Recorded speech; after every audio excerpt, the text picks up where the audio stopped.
yeah, your husband came through? And then you get a chance to be the medium. And that's probably my favorite thing. Because what it shows is that life and love are eternal. And when people say, like, why do you do what you do? I know firsthand grief. I know it very, very well. I lost my mom when I was 19 years old, which was a very vulnerable age. And when she was passing, she was only 48, and she had lung cancer. And when she passed, I remember going through all of that experience and thinking about how crappy it was for me. I was 19. But now that I'm 41, and I'm 7 years away from the age that she actually was when she got sick and passed, I look at things in a different perspective. And I think that, honestly, is what this work is about. It's about perspective.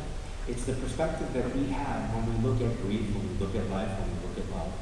And I will tell you all, and some of you may understand this, and someday maybe some of you will understand this, and then some people will choose not to understand it, and that's coming from a different place. But I feel extremely blessed that I was there when my mom passed. I felt like I was there to experience this amazing gift that was called death. And even though it was pretty crappy, and it was humanly not cool, and I miss her tremendously, I experienced something that was so awe-inspiring.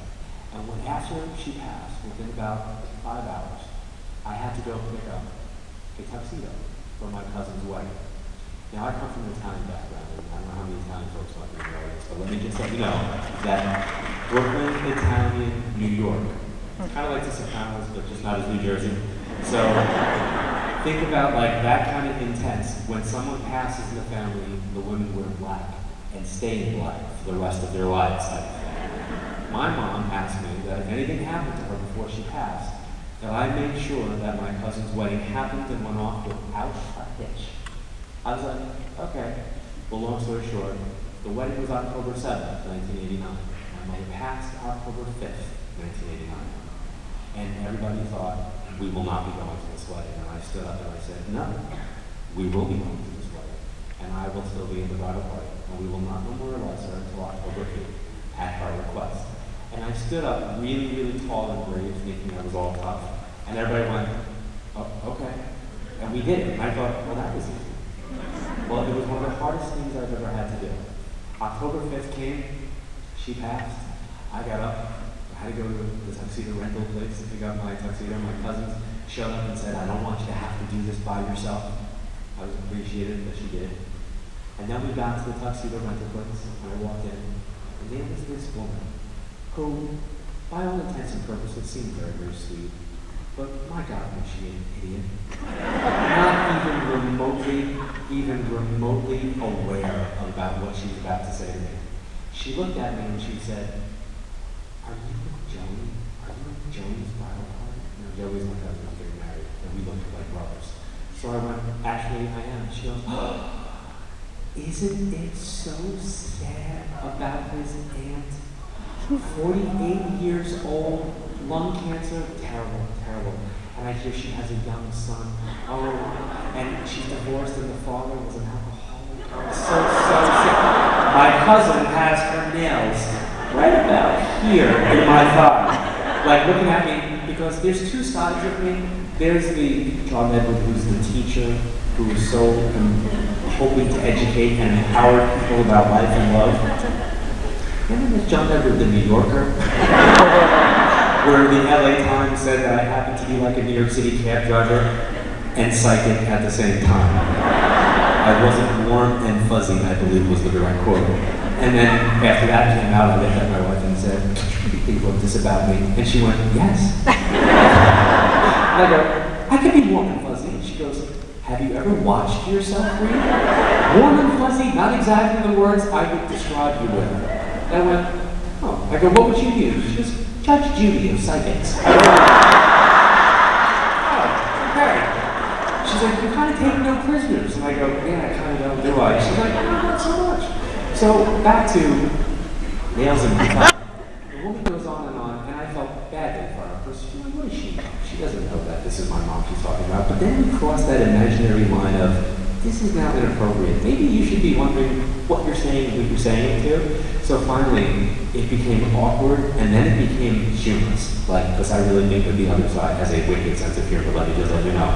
And I'm sure that my mom and family were out there going, "What's this?" At this point, she so was that your aunt too? And I couldn't help myself. And I looked at the woman and I went, no, that was my mom. She let out a blood-curdling scream and ran out of the store. At which point my cousin looked at me and she went, well, that went well. Now we fast forward to the night of the party, and when it's October 7th, and we're at I'm looking for this woman everywhere, so I didn't see her. And then I saw her, and my cousin said, John, let me introduce you to my wife's aunt. And I turned around and I was like, hi, and she did it again. She went, I kept running out. And that leads me to my next thing. Some of you may have experienced this thing called death. Everybody in this room will eventually experience this thing that we call death. But some of you might know people who have just recently experienced this thing called death. Please, please, do not say things that welcome them to the idiot zone. Here's what I mean. If you have someone who just lost someone to a long illness, never utter the words, they're in a better place now. Never say, they're out of pain now, because the person you're saying to wants to inflict pain upon you. And I think about a lot of the families that I read dealing with September 11th, and I have to say that, coming here, and my son needed to do an assignment for Veterans Day, so I thought, well, we're going to Pearl Harbor. How more amazing an opportunity for him to go back and talk about this. And it was an awe-inspiring place to go and to watch the film and the video, and reminded me very much of September 11th and what took place in New York and the ripple effect around the world. But I'll tell you what really got me. When I went out to the Arizona, and walked out into that memorial, and walked into the room and I saw all the names, that wasn't what got me. What got me was the bench with the names to the left, with all the people who chose, after they survived, to be interred with their brothers in the military. That to me brought me to tears. And I thought, what an amazing perspective. And that to me is what I think we need to bring to this subject matter. A perspective. I'm not here to give you one. I'm here to raise your awareness for you to develop your own. And that's when people say, like, what do you say to skeptics? Nothing. Just watch, listen, and share. And I feel like what's important is not to have to defend my belief in God, my belief in His Word, but to share it and explain it. Well, Pat Kiefer is a woman who lost her son on September 11th. My son's middle name is Michael after my son's name. And this kid came through unbelievably and amazing well. I talked about it in one of my books. And I actually had the family on one of my shows. And the thing that I love about Pat is you don't get more New Yorker than Pat. And she said something, and I like to quote her. She said, there's the Pat Kiefer pre-September 11, 2001, and there's the Pat Kiefer today, as a result. And I think that's a profound statement, because each one of us have been touched by an event, a September 11 of our own. October 5th, 1989 was my September 11th. And even though two buildings didn't fall, and I didn't lose someone in that capacity, lung cancer was my September 11th, and it was a very profound thing for me. And I think about one day, and I was talking to Pat, and I go, how you doing? She was like, I'm having a miserable day today. I was like, okay. I go, what happened? She goes, I went to the local delicatessen. She goes, and I walked in, and the guy said, hey, how are you doing? She's like, I know this guy for years. So I answered him honestly. And I said, today's been a tough day. And he turned around and said, well, you'll get over this soon. You have 3 other kids. And I was on the phone, and I had no, it takes a lot to shut me up, by the way. I had nothing to say. I just was like, the insensitivity. I go, what did you say? She goes, I wanted to jump over the counter and stab him with his deli knife. And I seriously felt like Olivia Dukakis in the movie Steel Magnolias when she grabbed the Shirley MacLaine character and said, here. I was like, you should have. And she was like, what? And I cracked up laughing, and she cracked up laughing. But it was the reality. People don't know what to say. So if you don't know what to say, just let them know, hey, I'm here for you.